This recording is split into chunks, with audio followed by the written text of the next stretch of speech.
ऐसे वाला अब सैंड अब यहाँ पे मैं प्रयास को रिलेट करने वाला हूं। प्रयास को यहाँ पे रिलेट करूंगा। प्रयास क्या है? प्रयास यही है कि डमरू को कभी तो ऊपर वाला हिस्सा नीचे करना है और कभी नीचे वाला हिस्सा ऊपर करना है। ये तो है प्रयास। और एक अवस्था के बाद डमरू हॉरिजेंटल हो जाएगा। और इसे उठाओ और बजाना शुरू कर दो बस।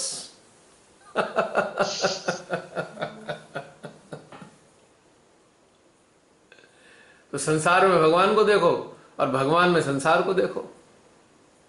और ऐसे मेरे अंदर एक आ रहा है कि फिर प्राप्ति क्या होगी? ये तो प्रयास हो गया, फिर हमारी प्राप्ति क्या होगी? प्राप्ति यही तो है कि डमरू बजाने की क्षमता आ गई आपके अंदर। यही प्राप्ति है, द कैपेसिटी। यही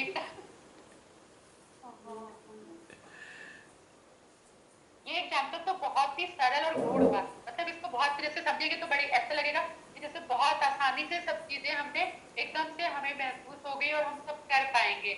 और इसे वैसे अगर देखेंगे तो हाँ, ये बहुत डेप्थ में जाने के लिए बहुत सरल तरीका है कि हम उलझे रहते हैं ना, कभी इधर कभी उधर।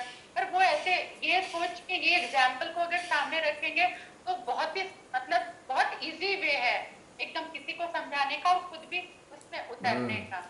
और इसमें डमरू बजाने में एक रहस्य छुपा हुआ है। अब मैं वो बताऊंगा वो रहस्य क्या है डमरू बजाने में। वो रहस्य ये है डमरू बजाने में कि जब डमरू हॉरिजेंटल होता है तो उसके एक हिस्से में परमात्मा का है या एक हिस्से में संसार का है। तो इसका मतलब क्या है कि आप संसार की चीजों के प्रति निर्लिप्त हो गए हो। क्या आपने संसार की ऐसी क्षमता प्राप्त कर ली है कि सब चीजों का त्याग कर सको? डमरू बजाने का मतलब है संसार की चीजों के प्रति जो एक अटैचमेंट है उसका त्याग करने की क्षमता का आ जाना। जब तक ये क्षमता पैदा नहीं होती तब तक आप डमरू बजाने योग्य ही नहीं है। संसार की किसी चीज से अगर चिपके हुए हैं तो हमारे पास ये सामर्थ्य ही नहीं है कि इस डमरू को उठा भी सकें। ये समझने की बात है जसलीन। पॉइंट समझ में आया?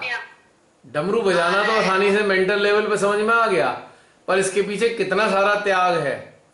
किसी चीज से मोह नहीं है भाई।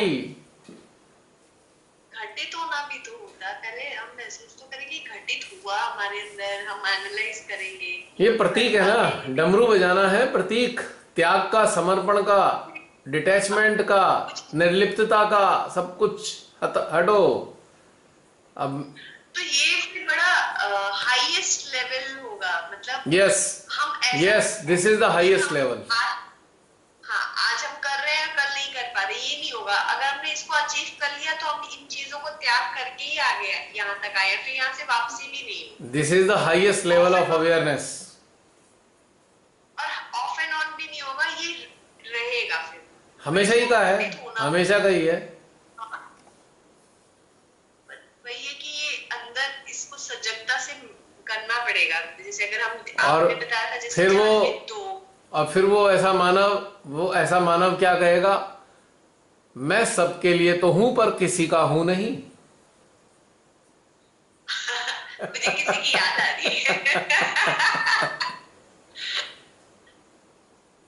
क्योंकि वो सबके लिए है। गॉड सबके लिए है, किसी एक विशेष के वर्ग के, किसी एक विशेष मानव के नहीं होते।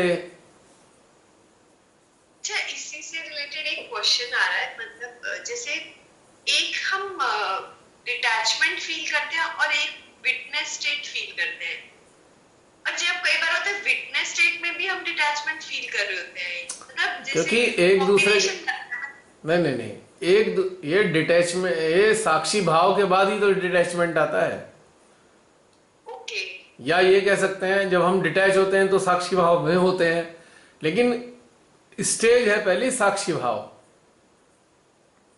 जब हम साक्षी भाव में होते हैं, अब हम किसी चीज को देख रहे हैं, जब हम किसी को साक्षी भाव में देख रहे हैं तो उसकी सत्यता और असत्यता का पता लग रहा है, तो हम डिटैच हो गए हैं।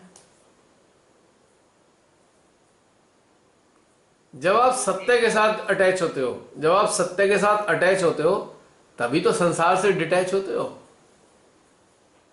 हाँ, पर अभी जैसे जो घटनाक्रम चल रहा है या अंदरूनी जो चीजें महसूस कर रहे हैं, हम एक बंधन से छूटे, हमने एक चरण फ्रीडम का महसूस किया, पर उसमें तो हम डिटैच तो हुए, पर वो मतलब अभी कंप्लीट नहीं है ना, कहीं कहीं से छूट रहे हैं। हाँ हाँ, प्रोसेस में है। बिल्कुल बिल्कुल। और एक खास बात और है, जो डमरू बजाने वाला होगा उसे प्रकृति से भी अत्यधिक प्रेम होगा। अब चूंकि प्रकृति से प्रेम है तो उसकी प्रकृति में प्रकृति मौजूद है, और प्रकृति भेदभाव करती नहीं है, और प्रकृति अटैच भी किसी से नहीं है। प्रकृति में प्रकृति, नेचर इन नेचर, जैसे कहते हैं ना पिक्चर इन पिक्चर। हाँ, got it। हमारे अंदर प्रकृति है, बाहर हम उससे प्रेम करते हैं। यस, लगाव है। यस। नैसर्गिक वातावरण बहुत पसंद आएगा सब ऐसे मानवों को। मैंने लेकिन एक चीज और महसूस की, मैंने कुछ नए लोगों से इंटरेक्ट किया एक रेसिडेंशियल एरिया में, तो वो लोग बड़े परेशान है कि यहाँ तो बहुत ज्यादा शांति है। वहाँ पे जो इतनी ब्यूटीफुल चीजें, उससे वो जुड़ नहीं पा रहे हैं, अपने अंदर से वो जुड़े हुए नहीं है। और मैंने ऐसे फील किया कि हाँ, मुझे तो अच्छा लग रहा है यहाँ बहुत। जिनके भीतर कोलाहल है वो कोलाहल की तरफ जाते हैं, और जिनके भीतर शांति है वो शांति की तरफ जाते हैं।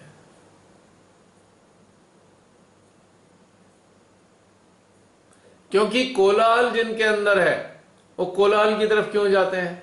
क्योंकि अपने अंदर के कोलाहल को ढकने के लिए दूसरे कोलाहल को अपने ऊपर चढ़ा लेते हैं।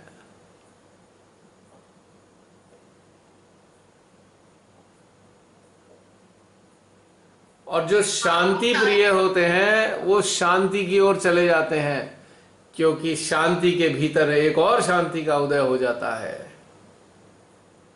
जैसे अंदर और बाहर का एक तालमेल, हमें बाहर शांति लग रही है तो हम अंदर की उस ऊर्जा। और एक खास बात और है ऐसे मानवों की, जैसे श्री महादेव हिमालय पर एकांत में रहते हैं, तो ऐसे लोग एकांत प्रिय भी होते हैं। उन्हें भीड़ भड़के में रहना अच्छा नहीं लगता, वो एकांत स्थानों की तलाश करते हैं कि दूर कहीं कोने में कहीं मिल जाए जगह रहने की, प्रयास रहता है। और समाज में भी आना जाना पड़े तो थोड़ी देर के लिए जाते हैं, फिर अपना एकांत में वापस अपने कुकून में, cocoon of peace and tranquillity, enjoy cocoon of peace and tranquillity.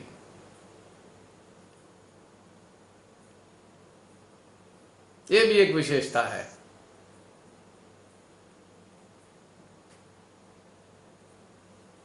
तो बहुत सारी चीजें हैं जसलीन, हर बार एक नया एस्पेक्ट उजागर होता है हमारे सामने। आज श्री माता जी की कोई विशेष अनुकंपा है, उन्होंने आज बहुत गूढ़ रहस्यों को उजागर किया है, ये बात पक्की है। आज दिन क्या है? सैटरडे का। हाँ, सैटरडे है, जन्माष्टमी आज शायद गुरु तेग बहादुर का जन्म दिवस है। अच्छा, ये नहीं पता मुझे मालूम नहीं है, मेरे को बहुत ज्यादा पता नहीं है इन सब चीजों का, लेकिन आज कुछ विशेष दिवस है। आज हर षष्ठी भी है। हाँ, आज हर षष्ठी है। क्या है समझ नहीं आ रहा। मतलब ना आज के दिन ना हर षष्ठी मतलब आज के दिन ना जो कृष्ण भगवान जी के जो बड़े भाई थे ना बलराम जी, वो आज पैदा हुए थे, तो आज के दिन ना वो पृथ्वी माँ की और औजारों की और ऐसे ऐसे पूजा होती है। मतलब सब एक प्रकार से अ, पूजा करते हैं, मतलब पृथ्वी में ऐसे गड्ढे खन के, मतलब एक तालाब बना के, या फिर अच्छा अच्छा और अच्छा। हल से चली हुई चीज, खैर वो तो उनकी मान्यता है कि नहीं खाते, या फिर ऐसे कुछ कुछ है, लेकिन एक मेन ये है कि बलराम जी का आज जन्म हुआ था, तो अच्छा आज अच्छा। के दिन को हल षष्ठी के रूप मतलब में आज मनाते मैं हैं। ये बात इसलिए कह रहा हूं कि आज बहुत गूढ़ बातें सामने आई हैं। तो ये कब होता है? जब कोई विशेष घटनाक्रम श्री माता जी की कृपा दृष्टि से हो रहा होता है। ये बात पक्की है आज, क्योंकि आज सारा का सारा वार्तालाप गूढ़ता पे आधारित था टोटल। इसलिए कुछ विशेष कृपा श्री माता जी की हुई है, ये मैं कह सकता हूँ। इसलिए चलिए, इस कृपा का आनंद उठाना चाहिए सबको। अब इस सारी कृपा को जो हुई है अपने संज्ञान में लेते जाओ, अंदर अंदर अंदर अंदर, और संज्ञान में लेके पहुंच जाओ वहां जहां आपको डमरू बजाने का दिल करे।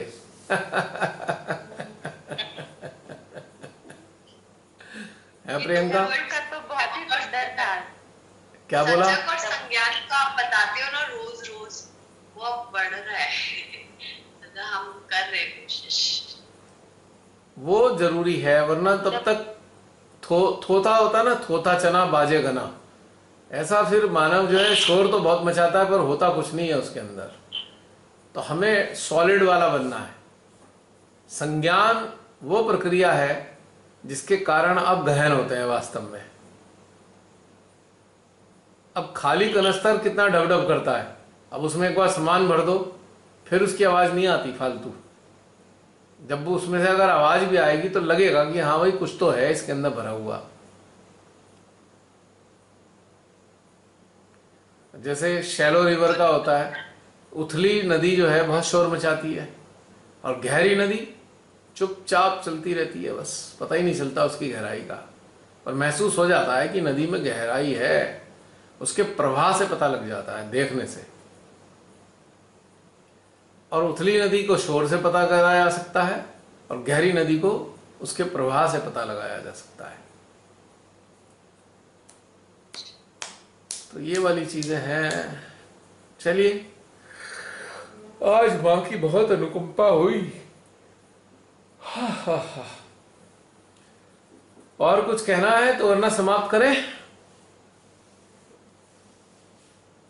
क्योंकि आज के ध्यान में हम लोग जैसे आज झील में उतरे, मतलब जैसे झील के तट तक हम पहुंचे हैं और वहां कितना शांत और मतलब था, तो उसी तरह का ध्यान और वो अंदर से हृदय से आज माता जी ने आपके हृदय से वही चीजें जिनकी हम सबको बहुत जरूरत थी, कि अगर आप पूरा शांति में एकदम गहन उतरते हैं तो कौन कौन सी चीजें हैं जिनसे आपको और ज्यादा रूबरू होना है, तो वो चीजें आज माता जी ने मतलब सामने लाई है हम सब लोगों के।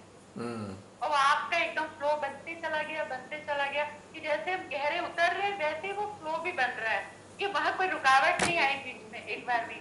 मतलब जैसे ध्यान में एकदम स्टार्ट हुई हमारी यात्रा और पूरा हम नीचे गहरे तट को स्पर्श कर रहे हैं, तो चारों तरफ का जो स्पर्श करने की अनुभूति है वो भी सेम ही हुई। और फिर उसके बाद जो ध्यान के बाद तो सब ये एक और ऐसा ध्यान हुआ कि पूरा गूढ़ मतलब, अब जैसे डमरू वाला तो इतना हृदय को स्पर्श कर गया कि वो कभी भी मतलब ऐसे कभी भी वो टूटेगा नहीं, वो मतलब बहुत अच्छे से मतलब ऐसा बैठ गया अंदर, और बहुत ही अच्छा सा फील हो रहा है अंदर कि जैसे पता नहीं सच में एक ऐसा डमरू मिल गया कि हम उससे ऐसे कर सकते हैं। हाँ बिल्कुल, लेकिन जिस दिन डमरू हाथ में आएगा ना वास्तव में, हाँ तो हाव भाव, आचरण, स्वभाव, गतिविधियां, हर चीज बदल जाएगी,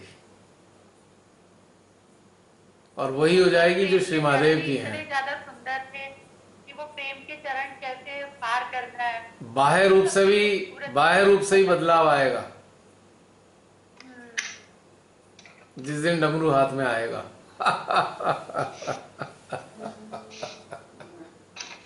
वो बच्चा कैसे सोचता है ना जल्दी से डब्बू मेरे हाथ में आ जाए, ऐसा मुझे अंदर से फील हो रहा है। डमरू के लिए, डमरू तक पहुंचने के लिए तपस्या की आवश्यकता है। तपस्या, इट्स अ प्रोसेस ऑफ पेनांस। तपस्या है। तपस्या किस चीज की है? अपनी वृत्तियों का त्याग जो संसार की ओर मोड़ती है। तपस्या किस चीज की है? अपनी प्रवृत्तियों का त्याग जो इच्छाओं की ओर मोड़ती है।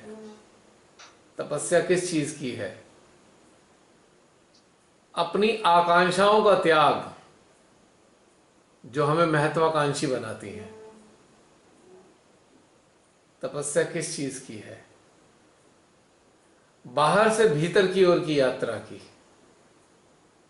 जो बाह्य आचरण है उसका झुकाव भीतर की ओर होने लगता है। तपस्या किस चीज की है?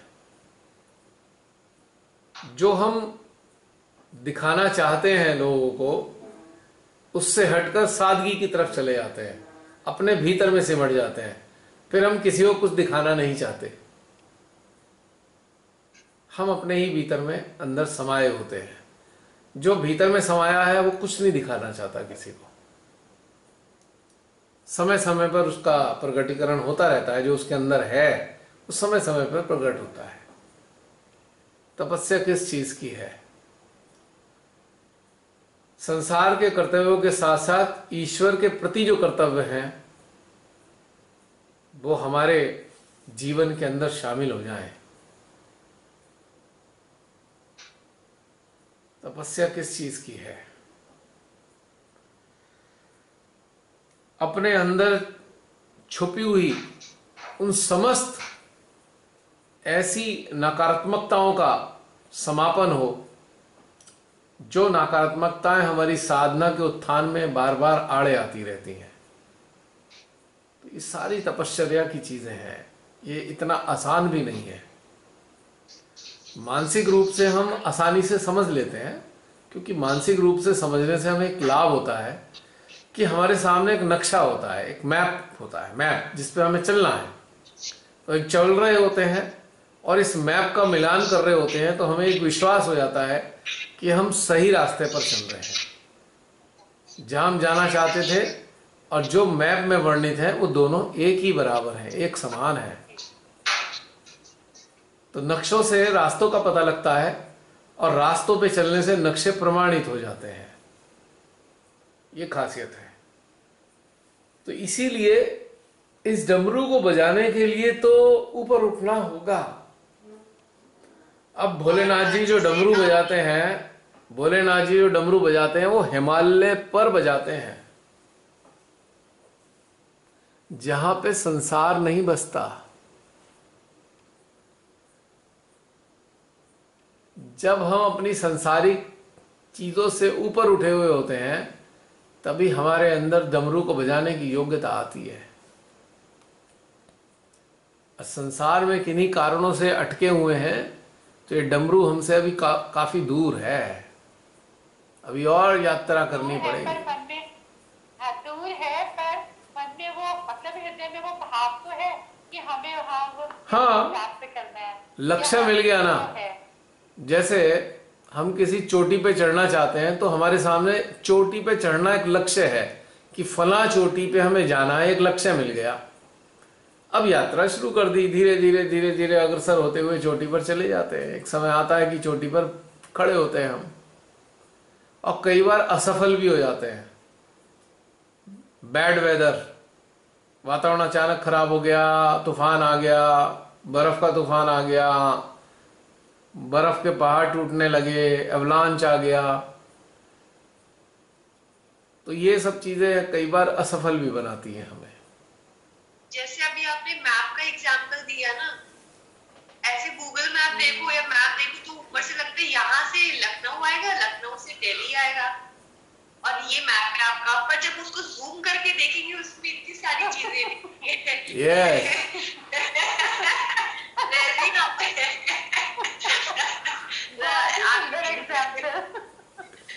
बहुत अच्छा है जसमीन, बहुत अच्छा एग्जाम्पल दिया तुमने। Very good, very good. मेरा भी हैप्पी संडे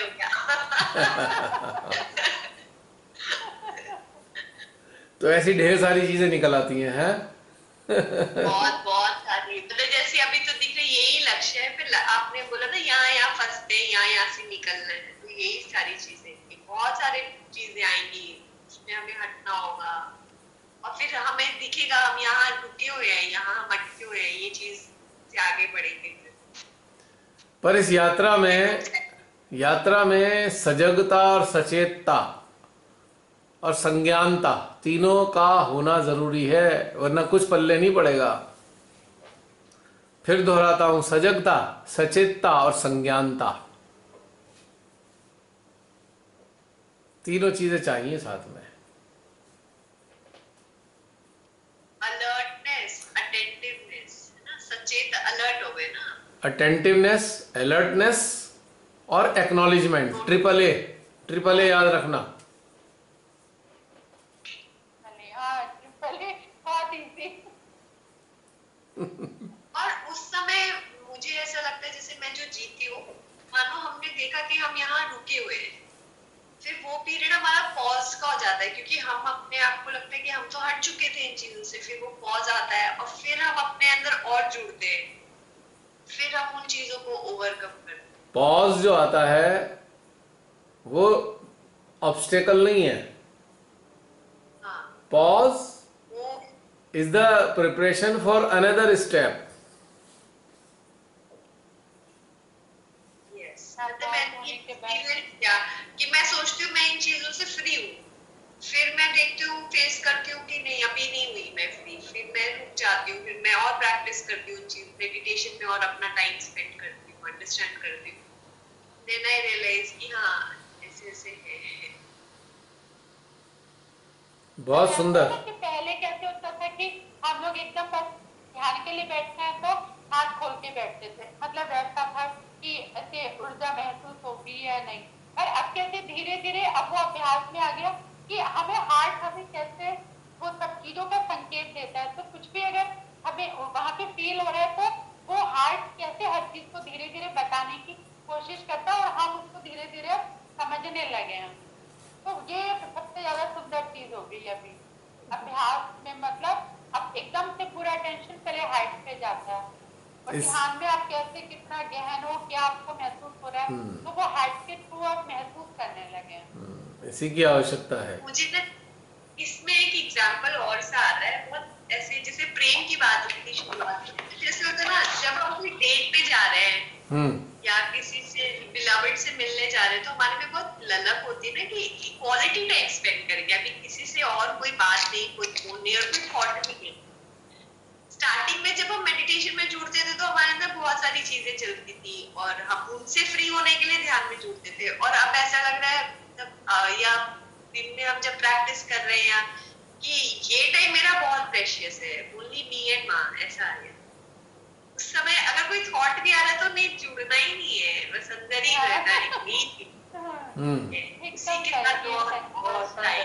हाँ जसलीन, बहुत तुमने ये बड़ा अच्छा एग्जाम्पल दिया है, बहुत अच्छा एग्जाम्पल है ये, टीचर एग्जाम्पल अच्छा देती है। बिल्कुल, बहुत सुंदर। अब मतलब ये वाली फीलिंग आई कि अब वो वाली में कि कुछ भी बाहर चल रहा है, मतलब अभी मैंने इससे बहुत अच्छे से ऐसे नहीं है कि मैं जी रही हूँ, पर मुझे ऐसे लग रहा है कि अब ये वाली चीज है कि बाहर जैसे आप कहते हो जो चल रहा है ठीक है, अब ध्यान के टाइम हटा दो झाड़ू मार के, अब वो वाली चीज जैसे कि अब बस वो वाली क्वालिटी टाइम स्पेंड करना है अपने साथ, कोई और चीज की कोई जगह ही ना बचे। यस, इसे ही कहा है श्री माता जी ने निर्विकल्प अवस्था,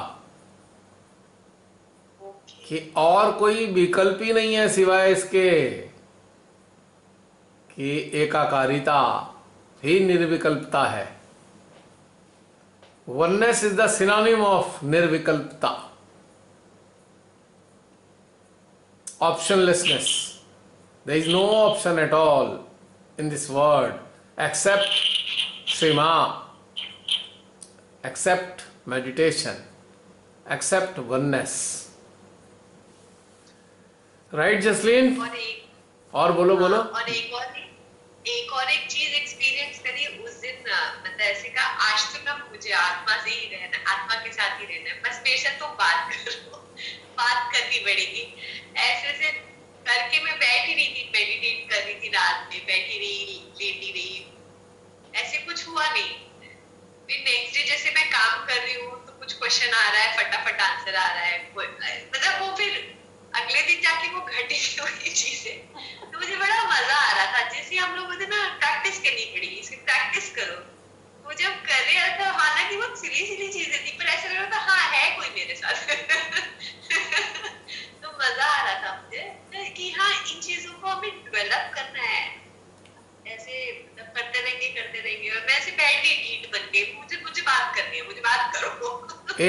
एक तुम्हारे लिए कॉम्प्लीमेंट है, अभी तुमने 2-3 अच्छे अच्छे एग्जाम्पल दिए, तो आप सबको मैं ये बताना चाहता हूं कि एग्जाम्पल आप तभी दे सकते हो जब आप यात्रा पर चल रहे होते हो सिंसियरली, आप उन चीजों को अपने संज्ञान में ले रहे होते हो, तभी आप एग्जाम्पल दे सकते हो। अगर आपके संज्ञान में चीजें नहीं है तो आप एग्जाम्पल भी देने योग्य नहीं हो। So it's a compliment for you Jasleen कि you are sincerely going through all such things, जो इंटरनल स्टेजेस हैं। और सबको ये चीज करनी चाहिए कि अपनी चीजों के संज्ञान में लेते चलो, तो ऑटोमेटिकली एग्जाम्पल आपके अंदर से फूटेंगे, एग्जाम्पल अपने आप आएंगे, क्योंकि आप गुजर रहे हो। When you are going, you are getting the contents of the example easily. और ये बहुत अच्छी बात है, अपने आप को एक्सप्रेस करने के लिए किसी सरल एग्जाम्पल के जरिए करना, it's a very good thing. अब जो संपर्क में लोग होते हैं तो उनको आसानी से समझ में आ जाता है सरल एग्जाम्पल से। अन्य कोई, फिर समाप्त करें। अगर अन्य कोई, आज हमारी रमनी बहन नहीं नजर आ रही, मुझे अभी अभी याद आया कि रमनी बहन ने तो कुछ बोला ही नहीं। आज मैं थोड़ी टायर्ड थी रमनी दीदी। अच्छा स्टार्टिंग में भूल थी। Okay okay. भी है बट है प्रेजेंट तो है प्रेजेंट, मतलब वीडियो ऑफ है उनका। अच्छा, पर वो है योग निद्रा का आनंद तो नहीं ले रही?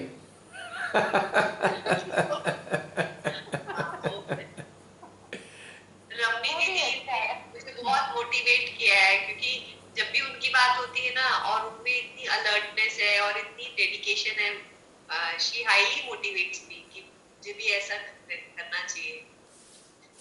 बहुत अच्छी बात है। इतनी सारी कमिटमेंट्स है और फिर भी वो इतना मतलब उनका वो एक है ना कि मुझे ये चीज करनी है, मुझे ऐसे करना है। तो मुझे भी लगता है वो है तो हमें और होनी चाहिए।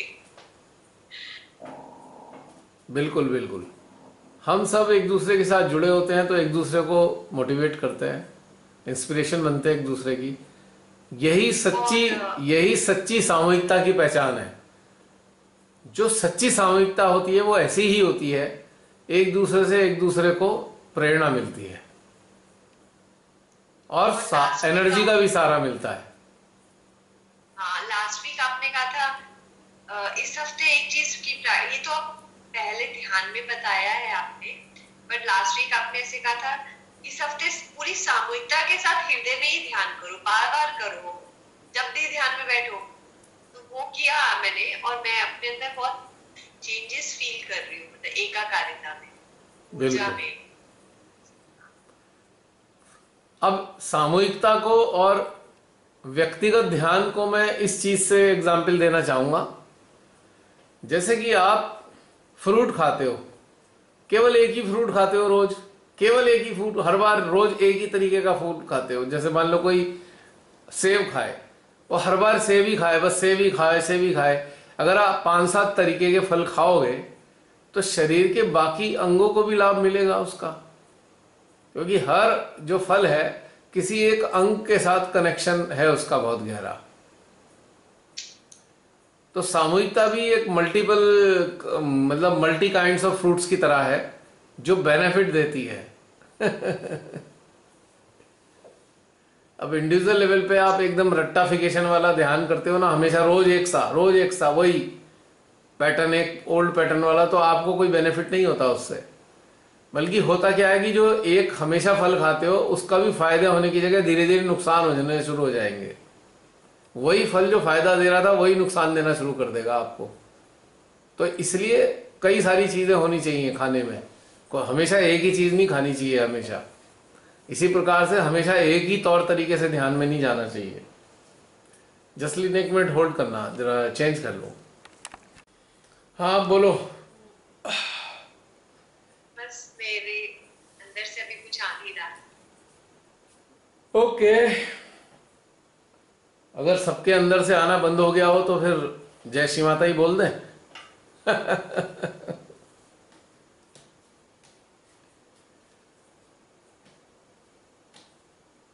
बताइए बाकी लोग, आ रहा है कुछ अंदर से? नहीं, बाकी कोई? जय श्री माता जी भैया। जय श्री माता जी। पूजा पूजा तो आवाज तेरी बट के आत्मा की तरह फिर देर के बाद बोलती है। हाँ बोलो पूजा। भैया आप जो बोल रहे थे प्यार और मोह के बीच में डिफरेंस, मुझे क्वेश्चन पूछना था। जब हम, अगर मैं किसी को प्यार कर रही हूँ और अगर वो मुझे इंसल्ट करे या कुछ, अगर मैं रो गई तो वो प्यार नहीं है, आई मीन वो मोह है। नहीं नहीं नहीं, आपने दो चीजों को कॉकटेल बना दिया। अब हम अगर किसी से प्यार कर रहे हैं तो प्यार हो सकता है, लेकिन उस प्यार की कोई वैल्यू नहीं समझ रहा है। तो ये बात ये है कि कोई दूसरा इंसान आपके प्रेम की वैल्यू नहीं समझ रहा। तो कहानी ये है। तो उनको क्या है वो जाने, हमें तो प्रेम है ही ना, हम तो प्रेम कर ही रहे हैं ना, उससे भी कोई फर्क नहीं पड़ता। तो मोह नहीं, तो एक्सपेक्टेशन नहीं है क्या? हाँ, एक्सपेक्टेशन आप रेसिप्रोकल, जो अगर प्रेम को रेसिप्रोकेशन होता है उसको हम एक्सपेक्ट करने लगते हैं कि भाई नहीं भाई वो भी हमें प्यार करे। नहीं, ऐसा नहीं है। प्रेम तो सिंगल ट्रैक भी हो सकता है, डबल ट्रैक भी।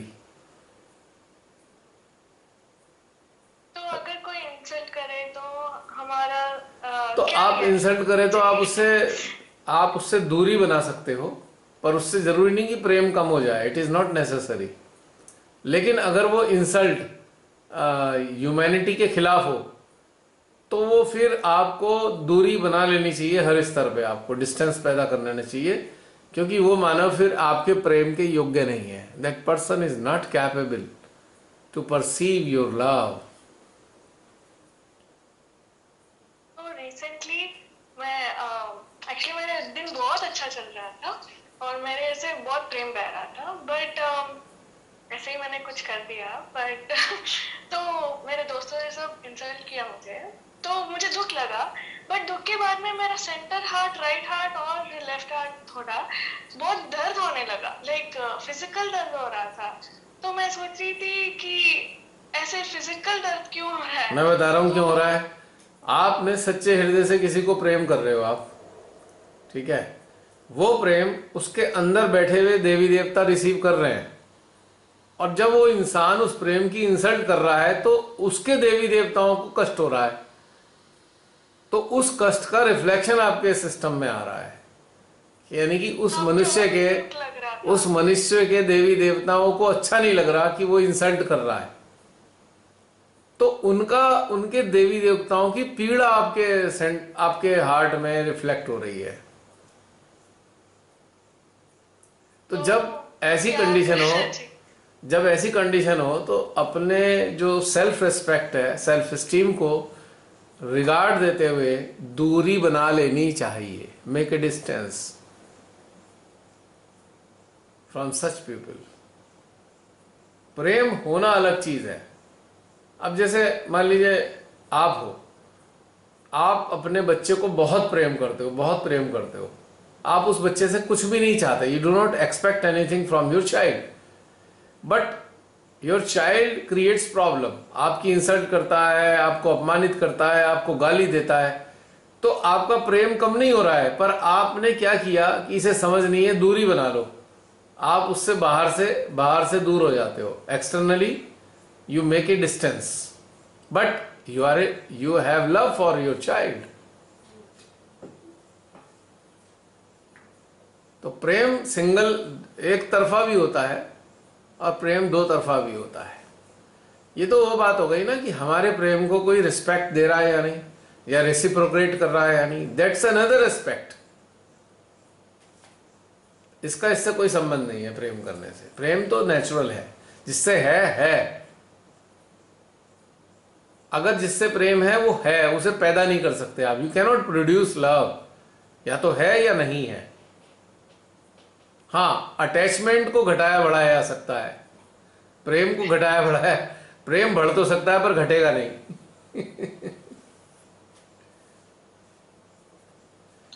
क्लियर पूजा? हाँ भैया। और भैया एक और क्वेश्चन। हाँ, मैं ऐसे ही सोच रही थी कि क्यों ऐसे दर्द हो रहा था, और मेरे हस्बैंड को जब बोल रही थी उसको भी दर्द होने लगा कि इज लाइक फिजिकल पेन हो रहा है, क्या हो रहा है तुझे, कुछ प्रॉब्लम नहीं है ना, ऐसे लग रहा था।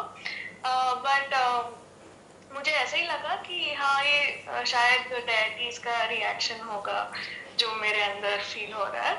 नो डाउट डायबिटीज का रिएक्शन था।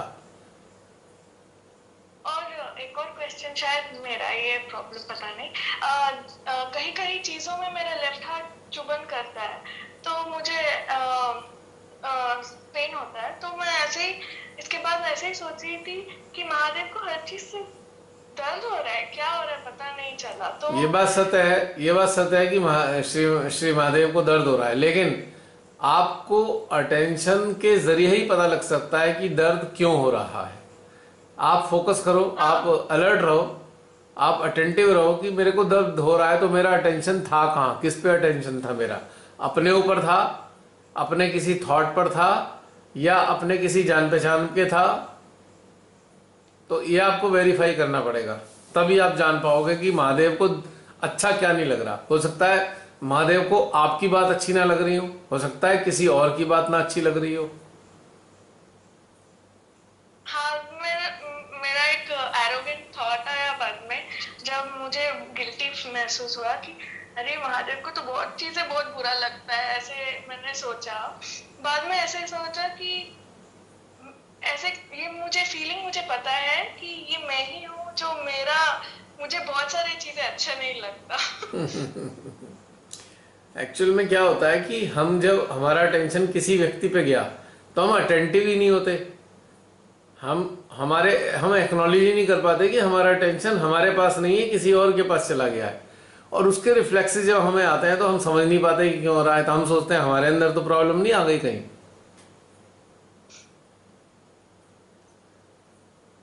और इसके वाइस वर्सा, हम हेट कर रहे हैं किसी से, हम हेटरेट कर रहे हैं, जेलस हो रहे हैं, हम किसी से कंपैरिजन कर रहे हैं, तो भी भोलेनाथ जी को नाराजगी होगी। लेकिन वो नाराजगी अब हमारे से होगी, किसी दूसरे से नहीं होगी।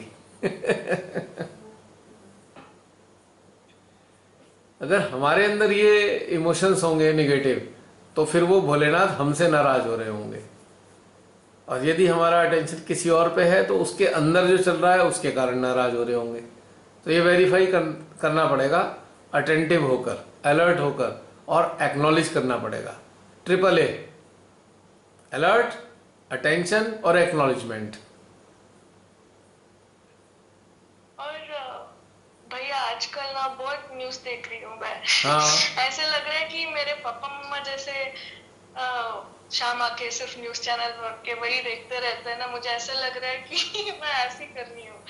ये अगर हम जागृत हैं, अगर हम रियली एनलाइटेंड हैं, तो हमें न्यूज देखनी चाहिए, ताकि हम न्यूज देखेंगे, खराबियां होंगी उन पर हमारा अटेंशन वर्क करेगा, और हमारे अटेंशन के साथ वर्क करेंगी ईश्वरीय शक्तियां। We must watch news at any cost. चाहे समराइज कर दें उन्हें, लेकिन मालूम होना चाहिए हो क्या रहा है दुनिया में। We should know that. अगर हम श्री महादेव के प्रिय हैं तो श्री महादेव को भी पूरा पता होता है कि दुनिया में हो क्या रहा है। श्री महादेव को प्रेम करने वालों को पता ही होना चाहिए कि दुनिया में हो क्या रहा है। अगर श्री महादेव की प्रॉपर्टीज हमारे अंदर है तो उसका एक हिस्सा यह भी है, ये सारा घटनाक्रम को जानना, दुनिया में कहीं गलत तो नहीं हो रहा। श्री महादेव सारी दुनिया की जानकारी इसलिए रखते हैं कि कहीं गलत हो रहा हो तो वो इस चीज को ठीक करे, और कहीं सही हो रहा हो तो अपना प्रेम उसको पहुंचा दे। तो ये जानने के बाद ही होगा ना कि किसको प्रेम देना है और किसको प्रोटेक्ट करना है और किसको डिस्ट्रॉय करना है। अफेक्शन, प्रोटेक्शन एंड डिस्ट्रक्शन, तीनों ही प्रॉपर्टी श्री महादेव जी की हैं। ये भी तीन ही है, याद रखना। थ्री शन, अफेक्शन, प्रोटेक्शन एंड डिस्ट्रक्शन।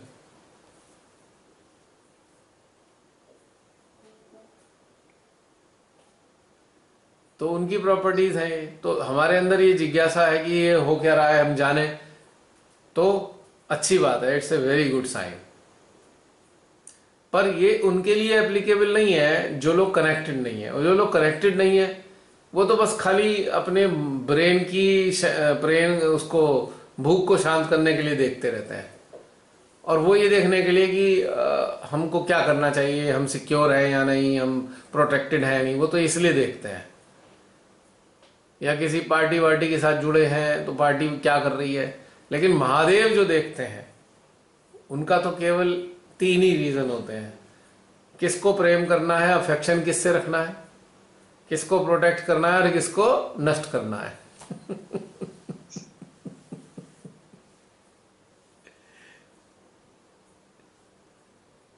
है ना?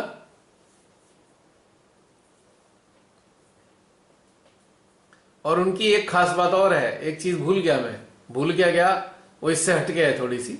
एक क्षण और है, जो उनके अच्छे बच्चे होते हैं तो उनसे कम्युनिकेशन भी करते हैं वो। He communicates through their spirit, communication, affection, protection, destruction and communication. लेकिन चौथा वाला एक अलग स्टेज का है, इसलिए मैंने इसके साथ अटैच नहीं किया, एंड डाल दिया इसमें बीच में, है ना? और बताइए। और जब सिचुएशन हुआ ना, तो मुझे ऐसा लगा कि श्री महादेव की क्वालिटीज कितनी अच्छी है। अगर मैं उनकी क्वालिटी होता तो मैं ऐसे सिचुएशन पे ही नहीं आती ऐसे सोच रही थी कि बिल्कुल सही बात है। उनकी क्वालिटीज पे प्यार नहीं, क्या अच्छा लग रहा है। हाँ, वही बिल्कुल ठीक बात है, आपने बिल्कुल ठीक सोचा है। तो ये एक तरीके से हमारे अंदर की गाइडलाइन भी होती है, हमें गाइडलाइन मिल जाती है अपने भीतर से कि भाई ये चीज करनी है, ये चीज नहीं करनी है। पूजा, कल्पिता से बात करते हो समय समय पे, टाइम टू टाइम? अब कल्पिता को मजा आ रहा होगा तुमसे सुन के कि तुम्हें मेडिटेशन में बहुत मजा आता है। उसको बहुत तुमसे भी ज्यादा मजा आता होगा ये सुनने में।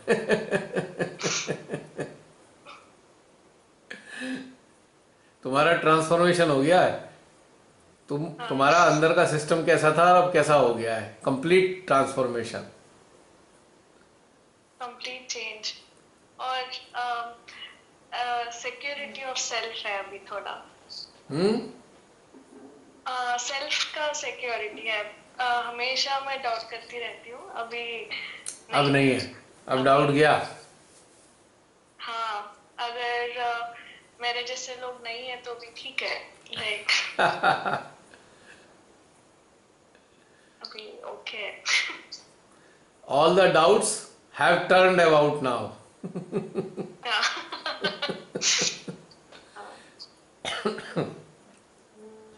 इसी से रिलेटेड ना एक बात शेयर करना चाहती हूँ। बीच में ना एक ऐसा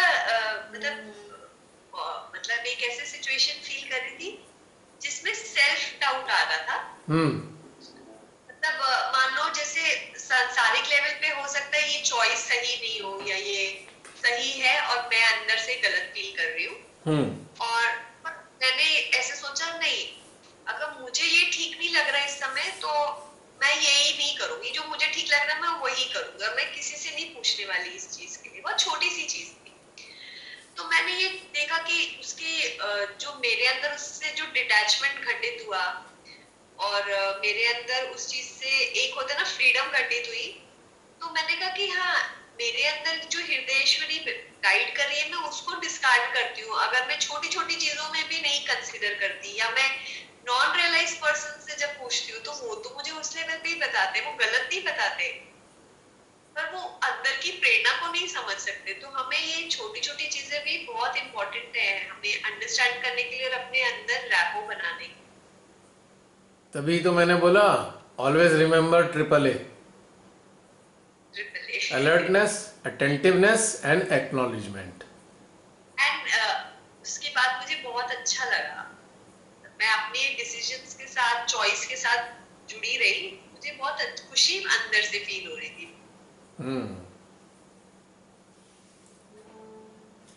ये जो खुशी है ना, ये सीधी हमारी आत्मा से आती है।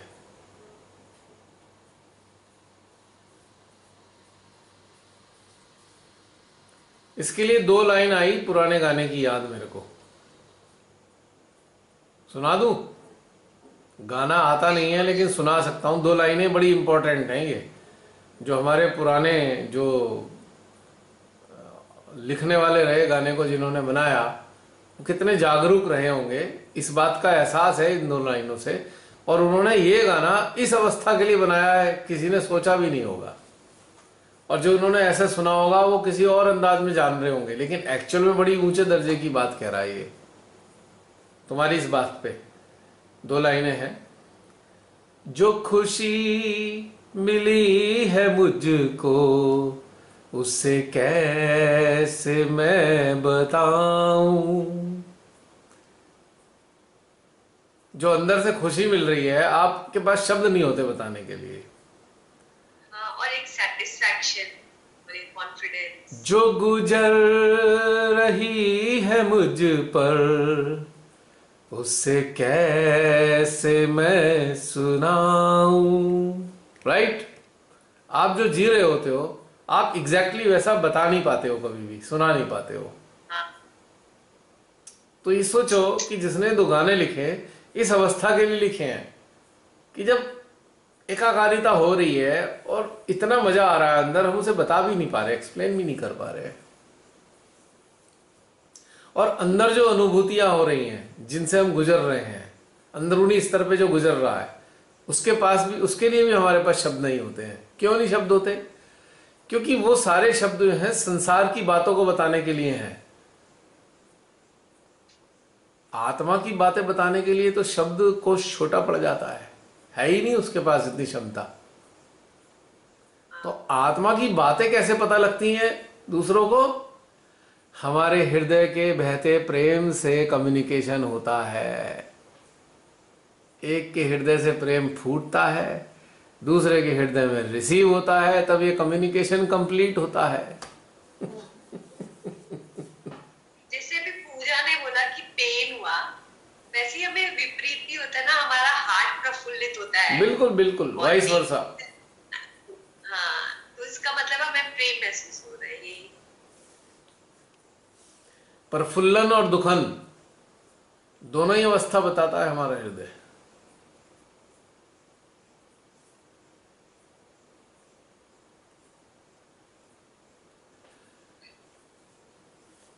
आनंददायी स्थितियां होती हैं ये, बहुत ही आनंददायी। आहा, मजा आ रहा है।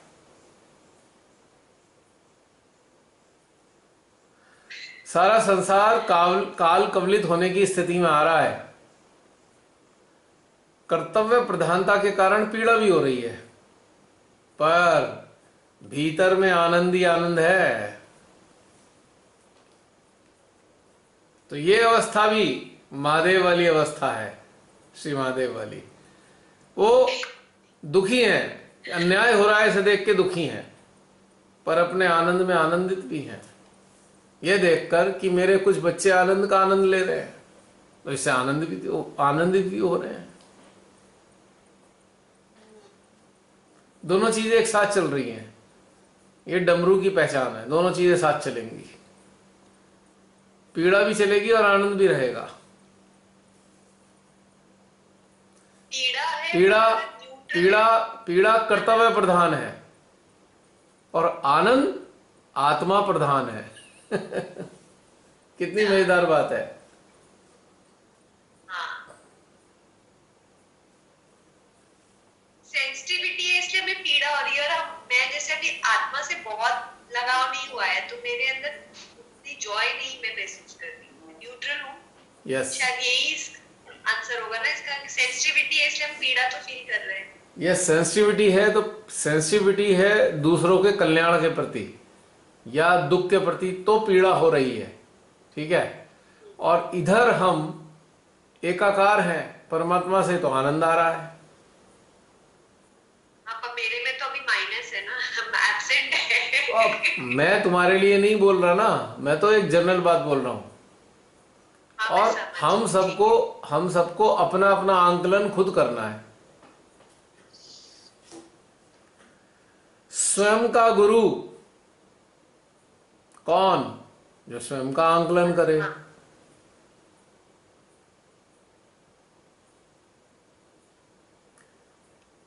और सबका गुरु कौन?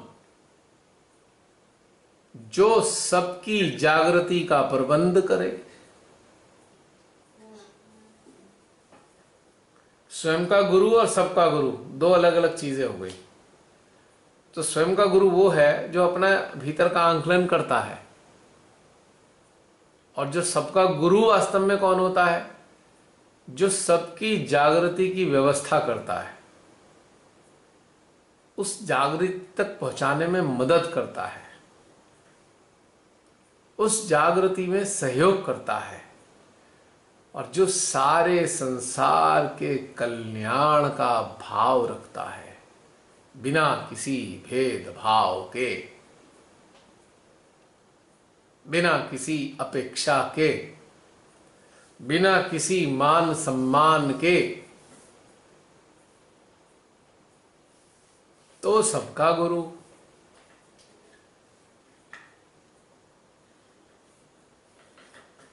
तो याद रखना, स्वयं का गुरु और सबका गुरु।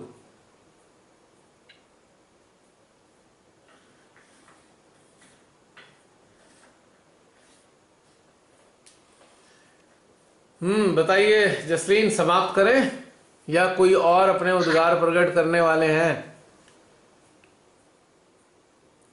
अभी 16 लोग रह गए। 40 से 16 पे आ गए 4 घंटे में।